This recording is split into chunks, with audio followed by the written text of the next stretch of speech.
Bueno, estamos de vuelta. Ahí se iba Paul Van Haver, más conocido como Stromae, con el tema Abandons. Sacala. La estoy micheteando a full. Cuarto y último bloque, 2PBI, 21 a 39. Seguimos aquí, todo el Radio Bardo, la previa de los jueves. La Cabe, la princesa del Twitter, la reina, Joaquín Marchena, la doctora Itatí y el NASA, que también está todavía aquí con nosotros. Vamos a seguir hablando un poquito del libro que ha venido a presentar, Mi vida con él. Bueno, seguimos. Nos estabas contando sobre que se compone a partir de 3 textos, uno que discute un poco la objetividad, te pones a discutir la verdad en tiempos de posverdad, y hay 2 más. Verdad y versión es el siguiente texto que analiza quién tiene la verdad y quién tiene una versión, y lo hace también, ¿no? Después de toda esta introducción donde el libro explica la posmodernidad, se mete de lleno en las temáticas argentinas y usa para analizar la verdad y la versión temas polémicos como el debate por el derecho al aborto y los 30.000 desaparecidos, que es un tema, el de los desaparecidos, súper complejo para tocar en este país, y para mí el periodista tiene la obligación, por profesión, de ir en búsqueda de la verdad y la objetividad sin importar a quién está ofendiendo. Por supuesto el libro no trata de ofender a nadie, pero hace un planteo después de presentar a estos buenos que son los militantes y decir, bueno, nosotros también nos equivocamos, porque a veces transmitimos un montón de información que no es cierta, y si no lo chequeás, por más que tengas un montón de intenciones buenas, digo, cometés los mismos errores que tu enemigo. Y lo pongo en ese sentido, como decir, bueno, el que está enfrente también es una persona común, que no sé, puede ser re pro vida, re católico, y uno lo ve como un tarado, pero los militantes, digo, son a veces parecidos porque se festejan entre ellos y no están chequeando todo, y hay que tener cuidado con eso porque nos interesa la construcción de un país mejor, de una sociedad mejor. Entonces siempre hay que tener, ¿no?, como una responsabilidad doble. Y en el tema de los desaparecidos lo especifica mucho porque para mucha gente del arco militante es un número inamovible, y es un tremendo error, no por negacionista, claramente, porque no nos podemos quedar en ese debate que se da en la tele, donde te puede aparecer un lo pérfido diciendo, bueno, no son 30.000 y lo hicieron para hacer subsidio, y que después otra gente te diga, no, son 30.000. Mirá, digo, que son 30.000, si yo pregunto acá en la mesa quién lo chequeó, no quiero ser malo, pero anda a chequearlo al corazón de Macri. Lo que tiene que plantear la militancia, para mí, es que primero hay que entender que en derechos humanos, sobre todo con la dictadura, no se va a llegar, me parece, una verdad definitiva. Total, claro, porque hay gente que no la vamos a encontrar jamás. Digo, hay familias que no van a denunciar jamás porque hay traumas que no todo el mundo los puede elaborar de la misma manera. Y la sociedad se rige mucho todavía por lo que sucede en la televisión, y en la televisión los debates no tienen altura, aun cuando van militantes. Digo, y ahí también está el análisis de lo que hacemos nosotros. Vos tenés un número que es el de la CONADEP. Garabano firmó un número superior, y a pesar de que es un ministro del macrismo, súper recontra gorila, pero bueno, lo que sea, pero firmó un nuevo número que ascendió la cantidad oficial de desaparecidos, y el documento dice que bajo ningún punto de vista es una cifra acabada, bastante objetivo. Entonces, lo que nosotros le tenemos que exigir a los negacionistas y a todos los gobiernos es que se sigan abriendo los archivos que los militares no entregan hasta el día de hoy, que Estados Unidos siga entregando los archivos que tiene, y seguir en la búsqueda de la verdad, la memoria y la justicia. Y lo importante a veces no es un número, por más que le duela a quien le duela. Digo, porque si no nos transformamos en contadores que tienen que cerrar el balance a fin de mes y dar un número, y si no hemos cumplido. No, la militancia y la búsqueda de la verdad es mucho más que eso. Y es el respeto también a los desaparecidos. ¿Qué tiene de cierto esto de que, discutiendo un poco el tema del número, ¿no?, que por mi parte creo que es una discusión que atrasa un poco, pero bueno, esto de que para que fuera considerado genocidio tenían que ser 30.000? Sí, bueno, que la verdad que no leí los estatutos de la ONU con respecto a eso, porque yo no me especializo en dictadura, pero es una versión posible. Yo vi las entrevistas de una de las personas que se situaba, creo que era en Bélgica, en esta supuesta reunión que decían, bueno, 30.000, es su versión. Hay que chequearla también con todas las personas que estuvieron en esa reunión. Pero no interesa porque claro. Primero que... Casi que es una discusión conceptual igual, digo, nos quedamos en eso. Es que la gracia es que no sea conceptual y justamente seguir obligando al Estado a abrir los archivos. Para encontrar a cada uno, digamos, claro, más allá del número total. Porque vos podés tener un negacionista que quiere tirar para atrás y se torna conceptual por todo lo que está atrás. Decía la compañera antes de, bueno, que Carlotto decía que se tienen que dar un montón de cosas para que esto suceda, y es cierto que este gobierno redujo las oficinas que se encargan de muchas cosas de derechos humanos, o sea, hubo reducción de personal, de presupuesto y demás. Entonces tras lo conceptual a veces se esconde eso, ¿no? Lo real. Claro, lo real. Lo cultural que debate la gente y lo que termina pasando después en los estados. Pero además el ejemplo que pongo siempre, que está en el libro, en 2015 Norita Cortiña tuvo respuesta de la justicia por un habeas corpus que había presentado, no sé cuántos habeas corpus habrá presentado esa señora en su vida. Y estaban citados el señor Milani y Agustín Rossi. Ninguno de los dos fue, y la justicia lo que le dijo, y el Estado argentino le dijo a Norita Cortiña que después de 39 años en ese momento, no tenía datos sobre su hijo. Y a mí me parece una situación gravísima. Primero que nos hayan presentado dos personas del Estado argentino. Esta cosa de que siempre podemos mandar secretarios a veces no corresponde, y es para esquivar la bala, justamente porque enfrente tenés a Norita Cortina y después te prende fuego y sale a dar declaraciones por todos lados. Pero bueno, más allá de que se avanzó muchísimo en materia de derechos humanos respecto de la dictadura de los gobiernos kirchneristas, es algo que nunca termina. Y en esto, que si bien soy muy crítico de las personalidades políticas y que puedo odiarlas a todas, pongo mucha responsabilidad en la militancia, no solo en el que dirige. Este año para mí, en el 24 de marzo en Buenos Aires, hubo mucha menos gente. Sí, acá también. Para nosotros también. Que otros años. Y bueno, yo no digo, para mí está lejos de ser responsabilidad de Macri si había más o menos gente. Y si es responsabilidad de Cristina o de Néstor que había más gente en esos años, me parece igual de mediocre, porque la que tiene que salir a luchar por sus derechos es las personas. Y en todos los países sucede lo mismo, que estamos esperando todo el tiempo que un líder carismático nos salga a decir qué tenemos que hacer. Y así no avanza un país, y no está lejos de ser un problema argentino, porque, o sea, si no hubiese ganado Trump en Estados Unidos, ¿no? Claramente la posmodernidad, la fake news, o sea, son todos problemas que atraviesan todos los países. Pero bueno, me meto con eso de los números de los desaparecidos, pero para tratar de aportar un grano de arena. Digo, esto no se puede quedar en un número, y sí es verdad, como dice Carlotto, que es un momento donde ya la gente está grande, las abuelas y las madres están grandes. Necesitan una respuesta. Sí, necesitan una respuesta. Yo lo vivo en el caso uruguayo, que la mayoría de las madres se murieron sin nada, y es súper duro. Y ahí también está la responsabilidad de nosotros los jóvenes, ¿no? Claro, se puede morir, se relaciona con lo que hablabas de la primera parte de tu libro, que habla de la responsabilidad de los militantes frente a lo que sería el rol de los medios, que es ese debate que nos tiene a todos un poco hartos, pero que es ineludible en esta altura, que es hasta qué punto las pujas para construir la verdad se dan siempre en una situación de desventaja frente a los medios que instalan verdades que van mucho más allá de lo que la tarea del militante pueda llegar a construir. Digamos, es una batalla, como decía el Piu, que comienza perdida en cierta forma, porque la realidad es que los medios construyen verdades a pasos agigantados frente a lo que se puede ir destruyendo o deconstruyendo del otro lado, y en cierta forma como cinturías de alguna forma eludir lo que hacen los medios hoy por hoy. Es que nosotros somos más, ahí tenemos un problema. Los derechos humanos hay que sentarse a charlar. Digo, está el Encuentro de Memoria, Verdad y Justicia, por ejemplo, que nuclea un montón de organizaciones, y no hay ningún 24 de marzo donde se pueda marchar en conjunto. Tiene un porqué que son los derechos humanos actuales, no los relacionados con la dictadura. Y cada partido toma posturas diferentes con casos del hoy.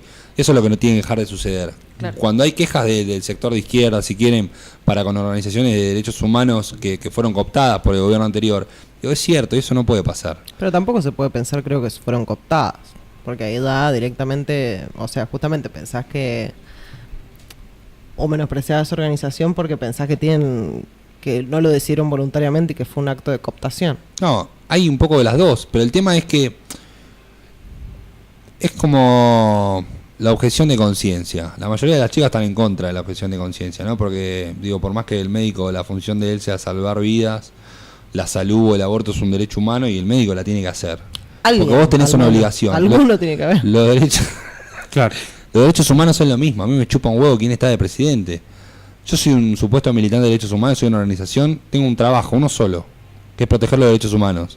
En la que yo, por estar por un gobierno, no fui a una marcha o no tomé un caso, porque pasa, no tomé un caso porque afectaba a mi gobierno, para mí sos una lacra. Yo lo Porque entiendo. hay un montón de chicos que no tienen abogados, que no tienen caso, no tienen repercusión, porque un gobierno no les sirvió. Eso es gravísimo. Claro, y ahora, pero ahí para mí no es lo mismo que si hay política pública o no, y entiendo que obviamente en violencia institucional, una cosa es, se han puesto queredantes para los casos de lesa humanidad, que eso es una decisión política, en definitiva pagar queredantes, que el Estado mismo pague a quienes los van a investigar a ellos, digamos, y que no sucede con los casos de gatillo fácil, ni los casos, bueno, ni de violencia policial, ni de violencia carcelaria. No solo por poner querellante igual, Digo, No, digo como... es un montón, está bien. Digo como una política por ahí clara, muy clara de bueno, sí, está bien, te pago esto para que litigue contra mí. Es que yo voy a poner... Sí, perdón. No, que en realidad, o sea, no sé, hay muchas cosas que discutir. Yo muchas veces lo he pensado desde la militancia de la violencia institucional o de pensar los casos, y esto de ser gobierno o ser militante contra la violencia institucional, y que en definitiva, porque muchas veces que es lo que a mí se me plantea, o que es lo que he pensado, es un laburo muy de hormiga, ¿sí? Que no sé si desde ese lado se logra ese cambio estructural necesario. O sea, es como decirte, yo puedo estar buscando pibes que les pega la policía todo el día, que son los casos inabarcables desde organizaciones chicas, porque muchas veces te pasa eso, o sea, que te enterás y te llaman a cualquier hora y no tenés guita ni tenés nada y tenés que ir a, no sé, irte a otro lado y por ahí ni tenés auto para ir a una comisaría que está en la Concha de la Lora a ver si hay un pibe, y bueno, y activás todos los contactos, sí, que existen en la justicia, legisladores o lo que sea, para que llamen a esa comisaría y para que garanticen que ese pibe no le pase nada, o que no lo toquen, al menos, que sepan que hay gente que lo está buscando para que no lo toquen. Por un lado está toda esa militancia y todo ese trabajo. Ahora, toda esa militancia de hormiga, creo yo, porque la he vivido de esa manera, durante los años del kirchnerismo también, ¿cuánto hace porque se haga ese cambio estructural que se necesita? O sea, y muchas veces yo digo, no, en realidad no necesito hacer eso, necesito ser ministra de Seguridad. ¿Me entendés? Es como que desde el pragmatismo de la política. Para mí falta articulación.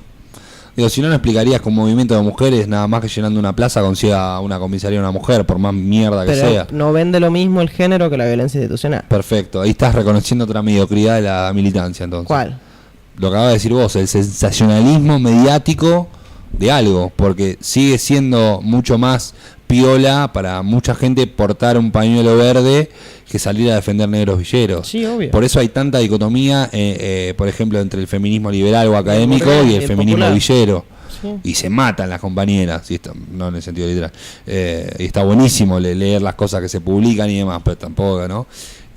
Para mí es una cuestión de articulación. Yo siempre le pregunto a los compañeros que tienen un acceso mínimo a, no sé, los diputados de izquierda, ponele, es como, bueno, tipo, ¿presentás denuncias? Porque vos estás ahí, tipo, conocés todo el funcionamiento, que yo estoy lejos de ir a un juzgado a presentar una denuncia, o en la propia legislatura, o en diputados, tipo, tiene un montón de herramientas. A mí me parece que a veces solo falta articulación. Si somos un montón de gente, tenés que llenar la plaza con una consigna. Se creó el Procubim, ¿no? La Procuraduría contra la Violencia Institucional. Perfecto. Que haya una auditoría pública, que la controlemos nosotros, así como la Poderosa pide el control popular de las fuerzas. Pero me parece buenísimo, pero queda en un eslogan, porque no avanzamos con eso. Depende también, es que sí, porque también no es lo mismo el funcionamiento de la Procubim con Gil Carbó que con Casal.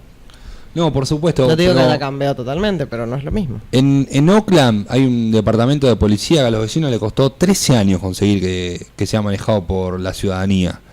Le costó que se hayan violado menores, que hayan matado un montón de negritos, de todo. Pero pudieron. Es Estados Unidos, qué sé yo. A mí me parece que Que obvio que es una tarea de hormiga, que nosotros Te no pregunto, tenemos claro, si poder, vos pero no, para mí se puede desde articular. abajo llegar Sí, a sí. ese cambio de que no mate pibe de la policía en algún momento. Sí, por supuesto que sí. Vos dijiste el trabajo de hormiga, podrías pasarte toda una noche entera yendo a buscar pibito que le pega a la policía. Si vos ahora bajás, te vas de la radio y encontrás que 4 ratis le están pegando a un nene, vos al nene, antes de ayudarlo, ¿le preguntás de qué partido político es? No, obvio que no. Perfecto. Entonces, ¿por Pero es que qué? en general la militancia de derechos humanos no le pregunta. Pero ha pasado, porque está el caso de Condorí en Jujuy, de porque estaba metido gente de Milagros, que los radicales, que esto, se abrieron todo de ambas. Para mí es transversal, o sea, derechos humanos tiene esa particularidad. Perfecto. Tiene que haber organismos independientes que trabajen sobre todos los casos, que si quieren Pero para tengan mí, un presupuesto por ahí estatal, sí, pero para tienen mí que ser sí ha independientes. servido mucho la política pública o el banque de la política cuando es necesario discutir ciertas cosas, porque se ha necesitado guita para los pasajes, para ir a Buenos Aires, para ir a los encuentros, Claro, perdón. para ir a esto, ¿me entendés? Como que Esa era como la Es- pregunta, digo, te escucho hace bastante, entonces digo, razono, pregunto, ¿no? Realmente es una pregunta, digo, bueno, es como quizás apartar o discriminar las organizaciones de derechos humanos para con los partidos, para con la política, porque digo... No pueden estar necesitan ser relacionadas. política. Claro, entonces... Digo, Hay resulta hijos. Casi Sí. imposible. Hay organizaciones de hijos, ¿no? Así como están madres, abuelas, Claro, hijos, sí. que como están con el kirchnerismo, a otras organizaciones de hijos las tratan como los malos. Eso no puede pasar, a mí me parece aberrante. O Sí, somos todos compañeros, o acá nadie es Y que compañeros. también me parece un síntoma de lo que decías vos, que es una democracia joven también, ¿no? Sí. Todavía esos rivalismos no terminan, esas pequeñas grietas también que me imagino. Eso seguro, pero no podemos impedir que tengan un color político o es que una... no, es que digo, para mí este es el Pero tema, ese es tu o sea, espacio privado, Lo que pasa es que no como organismo. los organismos no lo igual... sé, es No, que no ahí es donde- claro, no. es Porque que ahí es que no los sé. organismos de repente aparecen en una plaza y en otra no. No, vos tenés la obligación de estar en todas. Porque vos no definís qué es derechos humanos y qué no. Vos no definís que muerto vale más. Digo, porque No. esta es la sociedad que tenemos, que te llevan a una plaza por Santiago Maldonado y que a Rafael Nahuel muchos lo nombrarán, pero los actos son 40 personas. Digo, ese es también el tipo de militancia que tenemos. Sí. Por más que sea un discurso súper odioso y que la gente está del otro lado, por ahí dice, vos no me estás invitando a militar. Pero para mí Pero- pasa por la causa que está militando, o sea, es porque es... Pero a vos te pasa algo mañana y yo salgo por ti. Y obvio. ¿Me entendés? No es que te ando preguntando Pero a quién eso lo votás. veo- no, pero eso lo veo en muchísimos compañeros independientemente de derechos humanos, independientemente de qué ideología política tengan, porque creo que acá, o sea, ¿qué es lo que me parece? Y hemos tenido estas discusiones por ahí con otras organizaciones de militancia de violencia institucional. ¿Qué sé yo? Yo pertenecí varios años a la campaña contra la violencia institucional, claramente kirchnerista en su momento. Y con muchas otras organizaciones, muchos eran militantes del trotskismo, muchos eran militantes solo de derechos humanos, etcétera, y discutíamos esto cuando armábamos mesas redondas. Y mi postura, ¿sí?, era, a ver, también a esta gente, no justamente lo que son los casos de violencia policial, que los matan casi exclusivamente por pobres, pero en lo que fue la dictadura los mataron por militantes políticos. Entonces ellos hablaban de, a veces utilizaban la palabra politiquería o banderías políticas, y yo estoy muy en desacuerdo en que se utilice esa terminología o que se menosprecie a la política cuando justamente no solo que la herramienta, sino que los mataron por eso, ¿me entendés? Entonces era como, ahí sí veo esa contradicción de decir...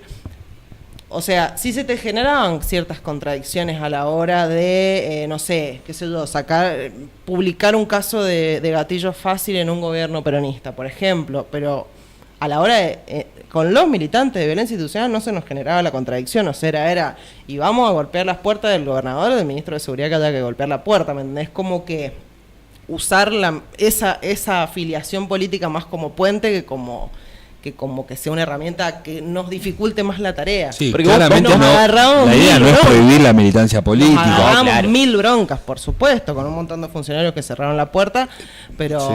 Mientras vos hagas tu laburo, Vos lo planteás mejor. como un concepto muy semejante al de sororidad, digo, sí. más transversal, digo, más allá de Claro, una piba no le pregunta, che, ¿verdad que te violaron? claro, más allá de si es esta macrista o no, porque se puede estar en desacuerdo, digo, se puede seguir creyendo que eso es una pelotuda, pero más allá de eso, Pero digo, te voy a ayudar. ante el patriarcado actuando, Sí. vas a salir. Digo, hago la semejanza. Sí, es que, a ver, hay derechos humanos, o los derechos humanos nos tienen que unir a todos y tiene que dejar de haber diferencias, porque, digo, podemos ir para atrás y para adelante. El 31 de enero fueron los 10 años de Luciano, entonces se lanzó el hashtag en las redes sociales y fue muy divertido porque obviamente entre los militantes, los más allegados, no mirábamos a los compañeros, mirábamos a los enemigos a ver qué era lo que tuiteaban. Y todo el arco kirchnerista, lo que tuiteaba fue la policía. Y el único kirchnerista que tuvo las pelotas para poner fue el Estado, fue Leo Grosso. Y bueno, pero...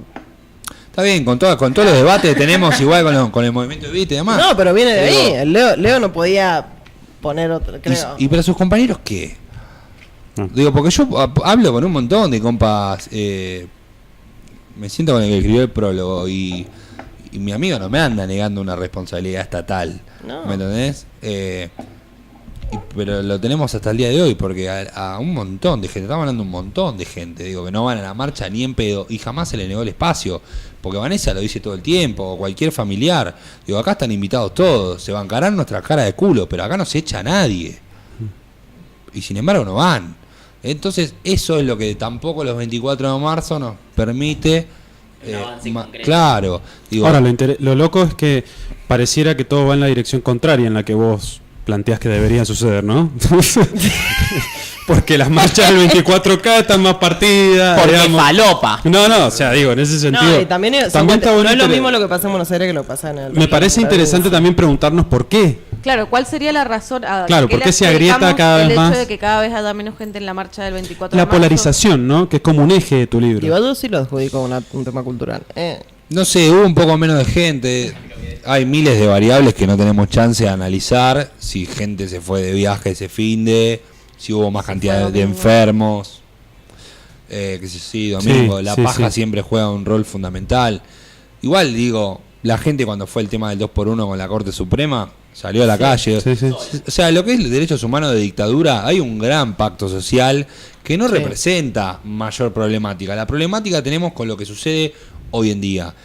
La polarización, este relato mediático que nos venden, te sirve, y yo siempre digo, se nutren los unos a los otros, y ahí está el peligro. Porque cuando vos tenés a Scioli con 2 gobernaciones en la provincia, que no reformuló jamás la policía, después viene Heidi, viene Vidal, te echa 10.000 policías, te hace un par de antidoping, y queda como que está haciendo algo. Y la verdad, purgando la verdad es que está haciendo algo, ¿entendés? Yo como periodista, ¿qué voy a decir? Yo lo tengo que decir. Porque antes no se hizo y se está haciendo ahora. Digo, más allá de que la provincia, la bonaerense, todo lo que podemos decir. Sí, y que ahí entra otra discusión más compleja que es también la del poder, me parece, ¿no? Y las fuerzas paraestatales también que operan. Y la discusión de la policía, y los residuos que quedan de nunca le hemos dado bien. En Mendoza han habido un montón de quilombo, obviamente, a partir de muertes de pibes. Sí, que por eso se tomaron ciertas medidas, se descabezó la policía en un momento, pero hay tantas policías como provincias y nunca se ha tomado a nivel, ¿cómo podemos decir? A nivel país, a nivel constitucional. Incluso eso es lo que sucede, son incontrolables las policías provinciales. Vos podés tener las fuerzas federales, que podés tener políticas públicas más o menos, o líneas que se respeten más o menos en todo el país. No te sucede con las policías provinciales, tanto totalmente libradas a lo que suceda en cada provincia, que bueno, también es propio de su autonomía. Ahora, no hay una política pública, por ejemplo, que iguale. Traigo a colación el caso Stornelli y la red de espionaje y qué sé yo, que funciona de alguna manera como un poder paraestatal, digamos, que tiene pata judicial, pata mediática, pata política, que involucra a jueces. O sea, digo, en ese sentido también la complejidad del poder en la Argentina es algo a tener en cuenta. Es que eso es lo que pasa también cuando todos se encargan de alimentar, porque no es solo jugar contra el enemigo, sino cultivar poder uno para que no te saquen, y eso cultivar poder, todos arman carpetazo, tienen a la AFI, a la CIDE, lo que sea. También ahí está el planteo horizontal, por ahí que viene a plantear esta cuarta ola, aunque algunas no estén de acuerdo en términos del feminismo. Sí, estamos de acuerdo.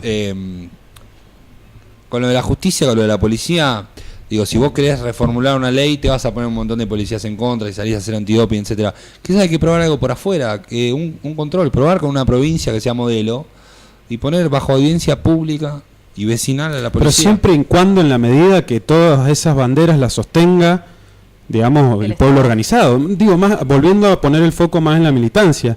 Digo, o sea, me parece que la medida de lo posible depende justamente de esa correlación de fuerza que podamos generar nosotros para pechar por eso. Y no solo pecharlo, sino sostenerlo y también convertirlo de alguna forma que el pueblo se apropie de eso. Sí, claro, ahí es donde que pase a ser convicción más que eslogan o una obligación política exclusivamente. Digo, porque es necesario. Y también pensando... y también pensando en las discusiones, digamos, que hoy por hoy la sociedad argentina enfrenta y de la manera que las enfrenta. Digo, el aborto, por ejemplo, que hay una gran parte de la sociedad argentina que, bueno, lo podemos pero fue analizar todo armado. Negativamente. O sea, enfrentarlo de esa manera fue armado. Yo quiero simplemente decir, mi visión quizás es un poco más pesimista, pero yo creo que hay ciertas discusiones y ciertas banderas y ciertas reivindicaciones que quizás no veamos en esta vida ni en la que viene que se concreten. Ni siquiera veamos una democracia absolutamente madura en la que todas estas pelotudeces, digamos, que generan pequeñas grietas de rivalidad o de polarización, empiecen a desvanecerse un poco en términos de una mirada de Estado, una mirada muy estratégica. apocalíptico igual. Sí, estamos re apocalípticos. ¿Hay país más capitalista de Estados Unidos? No. Porque él dijo lo del capitalismo haciendo su labor todos los días. No sé. No, bueno, claro, pero no hay sé. en Estados Unidos, que la población afroamericana sabe muy bien lo que es la explotación, ha habido ciertos sucesos donde la gente no preguntó qué bandera llevar. Salió de la calle y fue a prender fuego todo. Uh-huh. Y tampoco son la democracia más vieja del mundo. Que es totalmente diferente a la militancia organizada. Por supuesto, pero digo, a ver, cuando sacaron el Black Lives Matter, la gente salió espontáneamente y Sí. ocuparon un puente y acá no pasa nadie. En el 92 Se cansaron de que mataran negros. Cuando hubo un proceso judicial que liberaron a 5 policías, que estaba todo grabado, los liberaron y le habían roto la jeta y todo el cuerpo a un chabón, la gente salió y durante 5 días Los Ángeles estuvo paralizado. También en un momento hay que dejar de ser careta, abandonar un poco las redes sociales y qué sé yo. Si Delia tomó una comisaría, no veo... casi como la propia voluntad política. Sí. ¿No? Una decisión política. Sí, yo no me interesa hablar de revolución armada ni temas que son al pedo, pero tomar una comisaría hoy por hoy me parece lo más lógico del mundo. Bueno, yo quiero, perdón, voy a cortar un poco el mambo, pero son las 22:05, Sí, estamos ya súper pasados. Gracias, NASA, nuevamente por la visita. ¿Te quedó algo para contar, algo para decir? No, la presentación de mañana, pero después la suben en las redes y listo. Sí. Tira alguna data. No, mañana los dos amigos bar Cultural, que me estoy, Ramiro de Escalada de San Martín, 2307. A las 21:30 arranca la movida. Bien, va a estar presentando entonces el libro. Ya estamos para finalizar. Quedará para la próxima la columna Teu de Auras y qué sé yo, o ahora para el Postbirra, no sé, vamos a ver. El compañero está invitado al Postbirra. Esto ha sido Después de ahí, estamos en FM Ágora, nos veremos el jueves que viene y nos vamos a ir con un temita de Pasado Verde, El Monstruo. Nos vemos el jueves, amigues, besitos. Chau, chau.